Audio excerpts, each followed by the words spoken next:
Hello students, તો આજે આપણે જોઈશું ધોરણ 10નું ચેપ્ટર 6 જૈવિક ક્રિયાઓ આપણે જોઈ રહ્યા છીએ. એનો લાસ્ટ ટોપિક જોઈશું આપણે, જેનું નામ છે ઉત્સર્જન. બરાબર, જૈવિક ક્રિયાઓની આપણે 4 ક્રિયાઓ જોઈ લીધી છે. એમાંની 3 ક્રિયાઓ જોઈ છે, એમાંની ચોથી ક્રિયા છે જેનું નામ છે ઉત્સર્જન. ઓકે, તો કઈ કઈ ક્રિયાઓ જોઈ આપણે? પોષણ જોયું, જેમાં મનુષ્યનું પાચન તંત્ર જોયું. ઓકે, શ્વસનની ક્રિયા જોઈ, જેમાં આપણે પોષક દ્રવ્યમાંથી ઉર્જા ઉત્પન્ન કરી અને કાર્બન ડાયોક્સાઇડ ઉત્પન્ન થાય છે બાય પ્રોડક્ટ તરીકે. અને પછી જોયું આપણે મનુષ્યમાં વહન એટલે કે રુધિરનું વહન જોયું, જેમાં હૃદયનું પોષણ જોયું આપણે કે હૃદયનો ભાગ જોયો. તો આજે જોવાના છીએ આપણે ઉત્સર્જન. એ પહેલાં જુઓ તો ઉત્સર્જનનો મતલબ શું થાય? તો મનુષ્યના શરીરની અંદર બરાબર જે ચયાપચયની ક્રિયાઓ થતી હોય છે, જે દેહ ધાર્મિક ક્રિયાઓ થતી હોય છે, એના અંતે કેટલીક બાય પ્રોડક્ટ મળતી હોય છે જેની આપણે જરૂર હોતી નથી. બરાબર, કેટલાક શું મળતા હોય છે? ઉત્સર્ગ દ્રવ્યો મળતા હોય છે. એને શું કહેવાય? નાઇટ્રોજન યુક્ત ઉત્સર્ગ દ્રવ્યો મળતા હોય છે મોસ્ટલી. તો એના નામ ખાસ યાદ રાખવાના છે. ચયાપચયની ક્રિયાના અંતે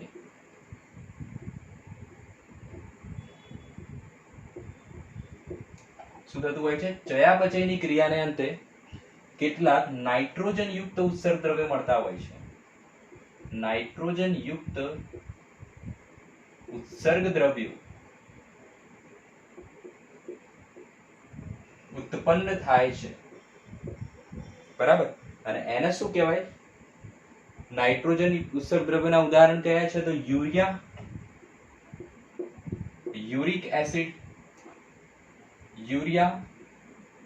યુરિક એસિડ વગેરે. બરાબર, તો આવા ઉત્સર્ગ દ્રવ્યોને નિકાલ કરવાની જે પ્રક્રિયા છે એને શું કહેવાય? ઉત્સર્જન કહેવામાં આવે છે. અને મોટા ભાગનું ઉત્સર્જન મનુષ્યમાં જે અંગ દ્વારા થાય છે એનું નામ છે મૂત્રપિંડ. ઓકે, એનું નામ શું છે? મૂત્રપિંડ. ચલો, તો આ જે ફિગર ડ્રો કરી છે એ છે મૂત્રપિંડની ફિગર. ઓકે, જેને આપણે કહીએ છીએ કિડની. ખાસ લખી દો આ વસ્તુ. મૂત્રપિંડનો મતલબ શું થાય છે? કિડની.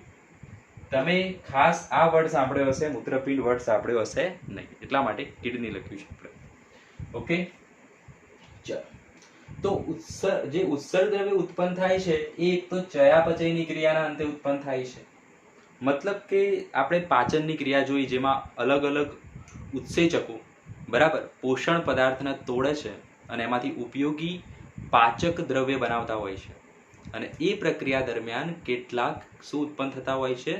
ઉત્સર્ગ દ્રવ્યો ઉત્પન્ન થતા હોય છે, નકામા પદાર્થો ઉત્પન્ન થતા હોય છે. બરાબર, તો એ બધાને શું કહીશું આપણે? ઉત્સર્ગ દ્રવ્યો કહીશું. અને એની નિકાળવાની જે પ્રક્રિયા છે એ છે ઉત્સર્જન. ક્લિયર? મોટા ભાગનું ઉત્સર્જન કોણ કરે છે? મૂત્રપિંડ, જેને આપણે કહીશું કિડની. ઓકે, તો આપણે જોઈએ મૂત્રપિંડની ફિગર. બરાબર, ઉત્સર્જન સાથે સંકળાયેલા અંગોની ફિગર કેવી છે? તો આ રીતે હશે. તો આપણે આ રીતે બોડી હોય, બરાબર, તો આ થઈ આપણી રાઈટ સાઈડ એટલે કે જમણી બાજુ, ના થઈ ગઈ ડાબી બાજુ. તો આ થશે આપણી ડાબુ મૂત્રપિંડ.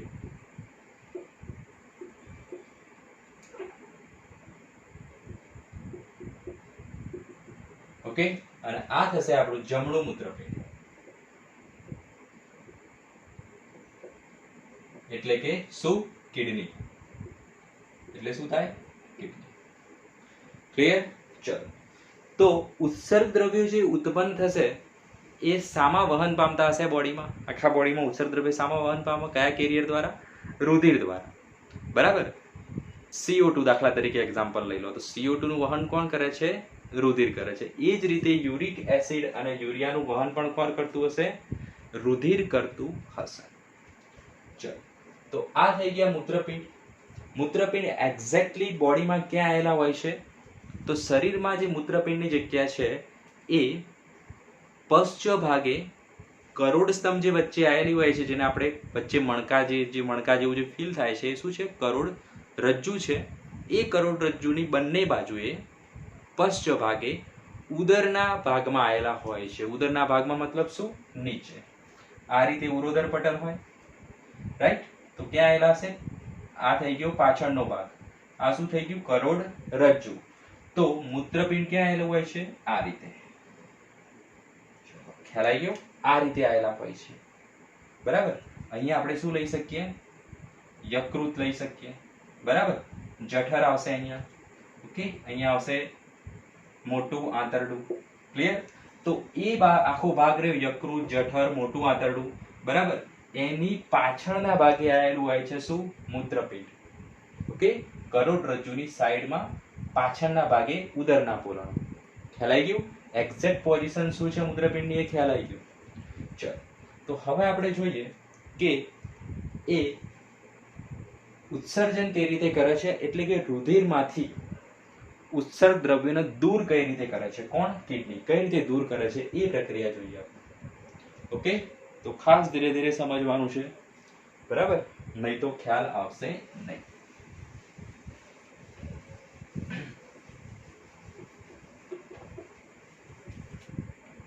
તો ફિગરમાં જો આ જે દેખાય છે લાઈન, બરાબર, જે બંને કિડનીમાં જઈ રહી છે, એ છે આપણી મહાધમની. એ છે મહાધમની. ઓકે, તો મહાધમની માં રુધિર આવશે. ક્લિયર? એમાં શું હોય? તો ધમની વાળા જે હોય, બરાબર, ધમનીમાં કયું રુધિર આવેલું હોય? ઓક્સિજન યુક્ત. તો એમાં શું હશે? ઓક્સિજન હશે વત્તા બીજું શું હશે? યુરિયા હોઈ શકે. બરાબર, કારણ કે બાય પ્રોડક્ટ આખા શરીરમાંથી આ રુધિર આવી રહ્યું છે, મતલબ ચયાપચયની ક્રિયાના અંતે ઉત્સર્ગ દ્રવ્ય ઉત્પન્ન થયા હશે, એ બધા આ રુધિરમાં હશે. ઓકે, તો ઓક્સિજન હોય, યુરિયા હોય, યુરિક એસિડ હોય, ઓકે, ગ્લુકોઝ હોય, એમિનો એસિડ હોય, આ બધી વસ્તુઓ હોઈ શકે છે આ રુધિરની અંદર. ક્લિયર? ચલો, હવે શું થશે? આને કીધું આપણે મહાધમની. મહાધમની બે ભાગમાં વહેંચાઈ જાય છે અહીંયા. ઓકે, બે ભાગમાં વહેંચાઈ જાય છે, એક ડાબી બાજુ ને એક જમણી બાજુ. ઓકે, તો એ જે બે શાખાઓમાં વહેંચાઈ જાય છે એના આપણે નામ આપીએ. શાખાઓમાં વહેંચાઈને શામાં પ્રવેશ કરે છે? મૂત્રપિંડમાં. તો એનું નામ આપીશું આપણે મૂત્રપિંડ ધમની. બરાબર, આ શાખા શાની છે? મહાધમની. તો એને શું કહેવાય? મૂત્રપિંડ ધમની. ક્લિયર? કઈ બાજુ છે? તો ડાબી બાજુ. તો એને શું કહેવાય? ડાબી મૂત્રપિંડ. ક્લિયર? એ જ રીતે આપણે આ શાખાને પણ કહી શકીએ શું? જમણી મૂત્રપિંડ ધમની. બરાબર, બધી જ વસ્તુઓ નોટ કરવાની છે ખાસ, તો જ કોન્સેપ્ટ ક્લિયર થશે.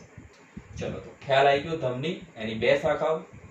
બરાબર, મૂત્રપિંડમાં જાય છે એટલે આગળ લખ્યું આપણે મૂત્રપિંડ ધમની. આ થઈ જશે જમણી મૂત્રપિંડ.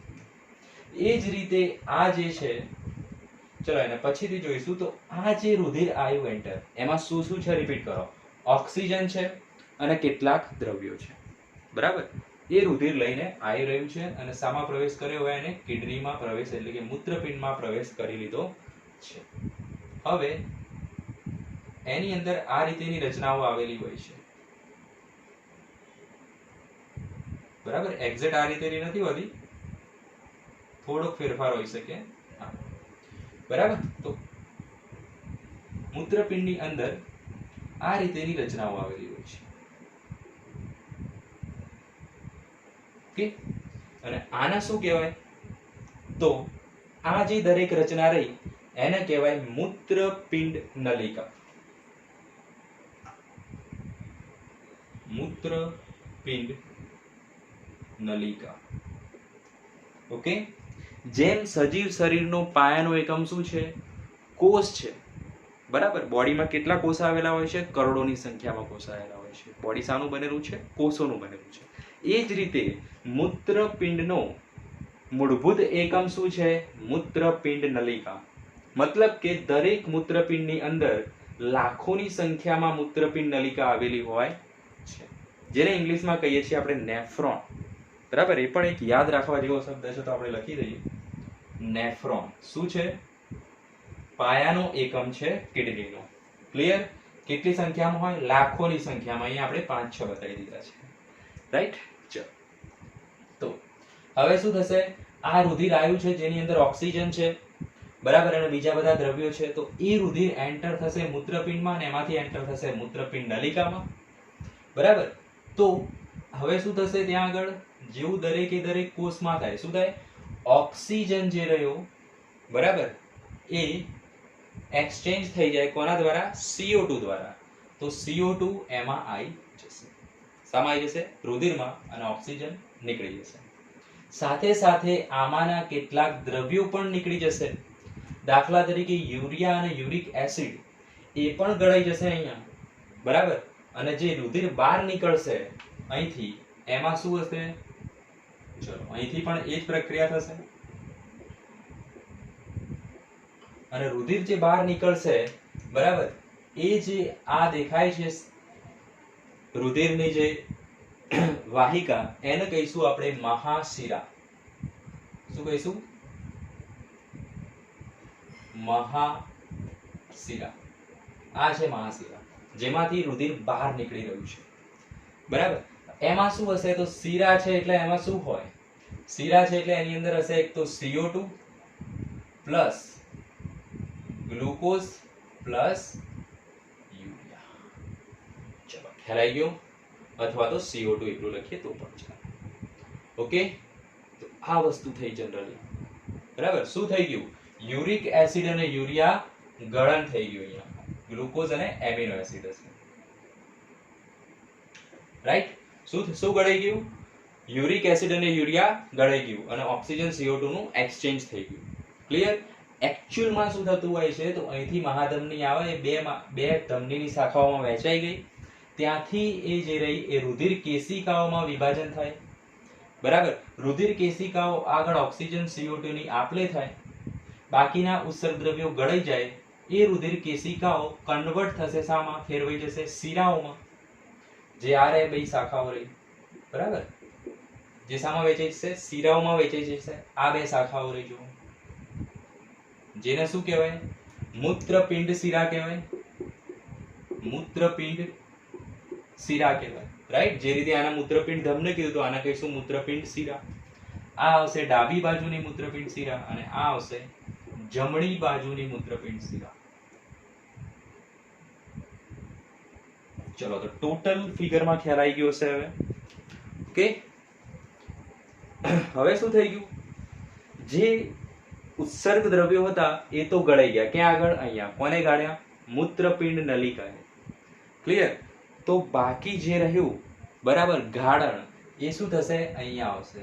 ગળાઈ ગયા પછી બાકી જે ગાળણ રહ્યું, પાણી, જેની અંદર શું હશે, યુરિયા અને યુરિક એસિડ, એ ક્યાં આવશે, આ જે નળી દેખાય છે એના દ્વારા નીચે આવશે, અને આ નળીને કહેવામાં આવે છે મૂત્રપિંડ વાહિની. શું કહીશું આને, મૂત્રપિંડ વાહિની. ક્લિયર.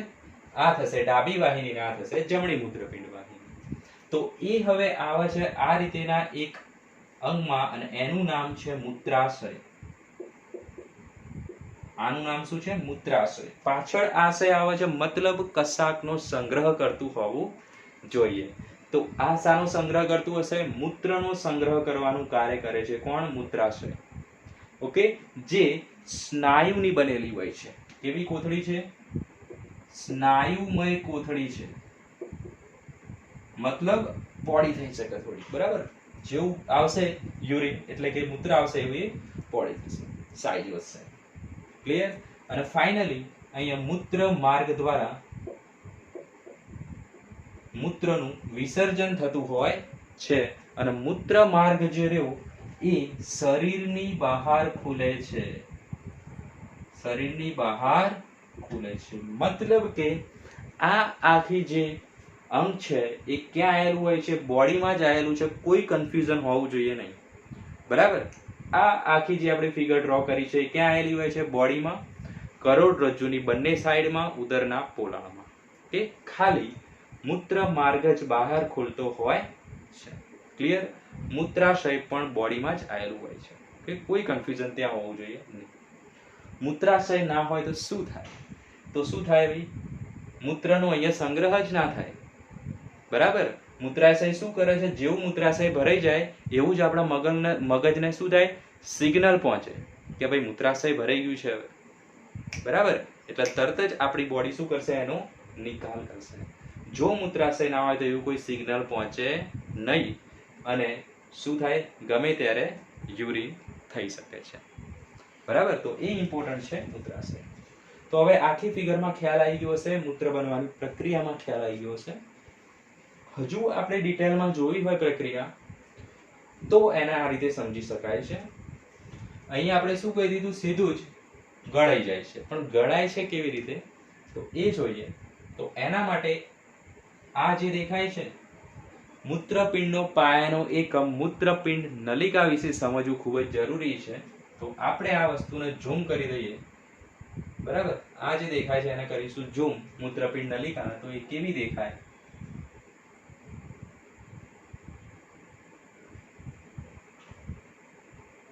આ રીતેની દેખાતી હોય છે.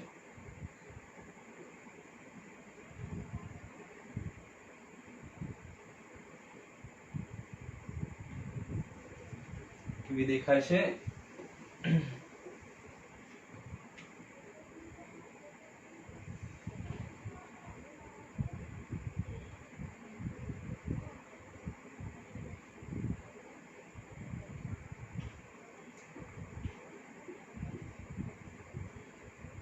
चलो कैसे कैसे बलांक ले रहे हैं भैया. ओके, चलो હવે શું થશે, અહીંયા યુ આકાર.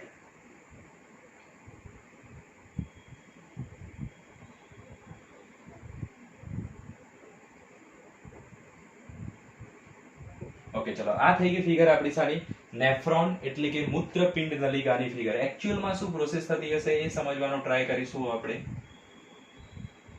મૂત્રપિંડ નલિકા જેને કહેવાય નેફ્રોન, જે લાખોની સંખ્યામાં એક મૂત્રપિંડમાં આવેલા હોય છે. ચલો તો શું થશે, મહાધમની આવી, બે ધમનીઓમાં વહેંચાઈ ગઈ, ડાબી મૂત્રપિંડ ધમની અને જમણી મૂત્રપિંડ ધમની. એમાંની એક મૂત્રપિંડ ધમની અહીંયા એન્ટર થશે, બરાબર. એવું બતાવી શકીએ આપણે, બિલકુલ બતાવી શકીએ. તો અહીંયા એન્ટર થઈ મૂત્રપિંડ ધમની, રાઈટ. ચલો એને આપણે બે રીતે પણ દર્શાવી શકીએ, પણ હવે આપણે એક લાઈનથી દર્શાવીશું, બરાબર, જેથી બધું મિક્સ ના થઈ જાય.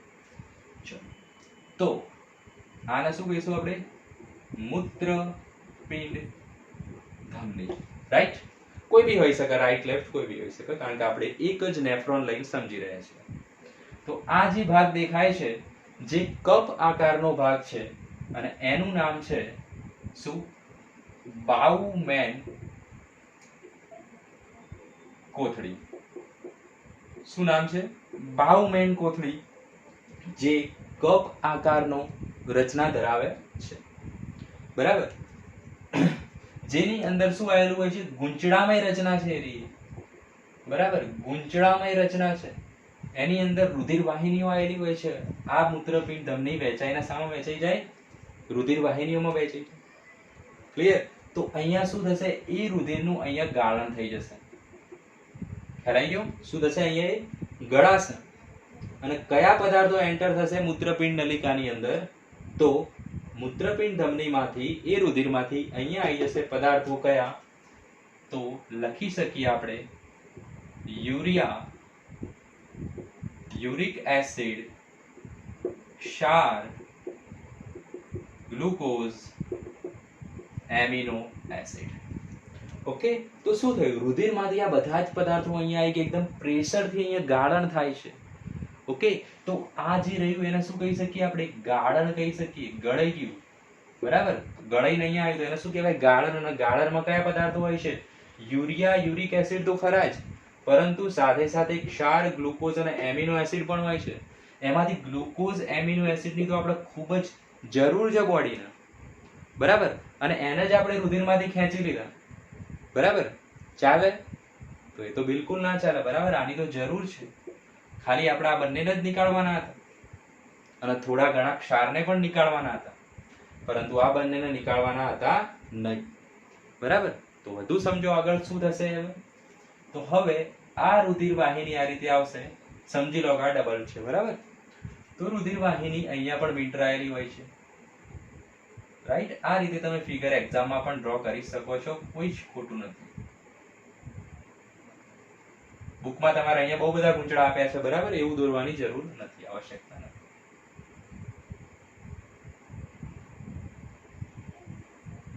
ચલો, તો આ છે શું? મૂત્રપિંડ ધમની. એ મૂત્રપિંડ ધમની ચારે બાજુ વેંટળાઈ ગયેલી છે, બરાબર? ગાર્ડનમાં બધા જ પદાર્થો આવી ગયા. હવે શું થશે? આ જે પોર્શન રહ્યો એક ગૂંચળામય ભાગ આ અને એક યુ આકારનો ભાગ, ત્યાં આગળ પદાર્થોનું પસંદગીશીલ શોષણ થશે. ખાસ શબ્દ યાદ રાખો, શું થશે? અહીંયા આગળ શું થશે? પસંદગીશીલ શોષણ થશે. પસંદગીશીલ શોષણ થશે મતલબ અમુક જગ્યાએથી એમિનો એસિડ શોષાઈ જશે પાછો, અમુક જગ્યાએથી ગ્લુકોઝ શોષાઈ જશે પાછો. સમજવું હોય તો કઈ રીતે સમજી શકાય? તો અહીંયા શું છે ભાઈ? અહીંયા યુરિયા, યુરિક એસિડ, ક્ષાર, ગ્લુકોઝ, એમિનો એસિડ છે. ક્લિયર? પરંતુ આપણે ગ્લુકોઝ ને એમિનો એસિડની પાછી રુધિરમાં જરૂર હતી. આ કાળી લાઈન દેખાય છે, એ શું છે? રુધિર છે. ઓકે, તો અહીંયા ગ્લુકોઝ ને એમિનો એસિડ અહીંથી બહાર નીકળી જવાના હતા. ઓકે, પરંતુ શું થશે? અહીંયા જે દેખાય છે આ ધમની, એમાં શું થશે? ગ્લુકોઝનું શોષણ થઈ જશે. ઓકે, ગ્લુકોઝનું શોષણ થઈ જશે. લખવાની બધી વસ્તુઓ ફિગરમાં. ઓકે, થોડુંક આગળ જશે એટલે અહીંયા આગળ ક્યાંક શું થશે? એનું એમિનો એસિડનું શોષણ થઈ જશે. બરાબર? તો એને શું કહેવાય? પસંદગીશીલ શોષણ. અમુક જગ્યાએ ગ્લુકોઝ શોષાઈ જાય, અમુક જગ્યાએ એમિનો એસિડ શોષાઈ જાય. આ જે યુ આકારનો ભાગ છે ત્યાં આગળ પાણીનું શોષણ થતું હોય છે. ખ્યાલ આવ્યો? જેથી કરીને વધારાનું પાણી બહાર ના નીકળી જાય. ઓકે, તો અહીંયા તો બધી જ વસ્તુ ગળાઈ ગઈ હતી. હવે ગાળણમાં આગળ જતા બે વસ્તુઓ પાછી રુધિરે ખેંચી લીધી. કઈ વસ્તુઓને ખેંચી લીધી? ગ્લુકોઝ, એમિનો એસિડ અને પાણીને પાછું ખેંચી લીધું. તો હવે જે અહીંથી બહાર નીકળશે યુરિન એટલે કે ગાળણ એટલે કે મૂત્ર, જેની અંદર શું હશે? યુરિક એસિડ અને યુરિયા જેવા પદાર્થો હશે. ક્લિયર? અહીંયા જે હતા યુરિક એસિડ, યુરિયા, ક્ષાર, ગ્લુકોઝ, એમિનો એસિડ, એની જગ્યાએ ફાઇનલ શું આવશે? યુરિક એસિડ, યુરિયા અને કેટલાક ક્ષાર પણ હોઈ શકે છે. ક્લિયર? તો બાકીના ગ્લુકોઝ ને એમિનો એસિડ ક્યાં ગયા? તો એ ખાસ ખ્યાલ હોવો જોઈએ. એનું પુનઃ શોષણ થઈ ગયું, બરાબર? ફરીથી પાછા એ શોષાઈ ગયા છે. ક્યાં આગળ? તો રુધિર વાહિનીઓની અંદર. ઓકે, તો અહીંથી ફરી પાછી એ કન્વર્ટ થઈ જશે શીરામાં. ઓકે, આ ધમની હતી બ્લેક કલરની, એ કન્વર્ટ થઈ જશે શીરામાં અને પછી એ પહોંચી જશે ક્યાં? પાછી બોડીમાં. ક્લિયર? તો આ જે બતાવ્યું છે એ શું છે? આપણી શીરા છે. રાઈટ? આ શું હતી? ધમની હતી. ચલો, આ થઈ ગઈ ફિગર કમ્પ્લીટ મૂત્રપિંડ નલિકાની. ઓકે, અને આ હતું મૂત્રપિંડનું સ્ટ્રક્ચર. તો હવે આખું તમને ઉત્સર્જન વિશે ખ્યાલ આવી ગયો હશે. તો બુકમાંથી લાઈન ટુ લાઈન રીડ કરો, બરાબર? પહેલા થિયરી સમજી લો વિડીયોમાં, બુકમાંથી લાઈન ટુ લાઈન રીડ કરો, કોઈ જગ્યાએ કન્ફ્યુઝન નહીં રહે. બરાબર? એક ક્વેશ્ચન આપું છું. મૂત્રપિંડ નલિકામાં આવેલી, બરાબર, કપ આકારની જે રચના છે એનું નામ કમેન્ટ બોક્સમાં લખો. સાથે સાથે તમારું પણ નામ લખો. તો આજે ચેપ્ટર પૂરું થાય છે, ચેપ્ટર 6. નેક્સ્ટ લેક્ચરમાં મળીએ. ત્યાં સુધી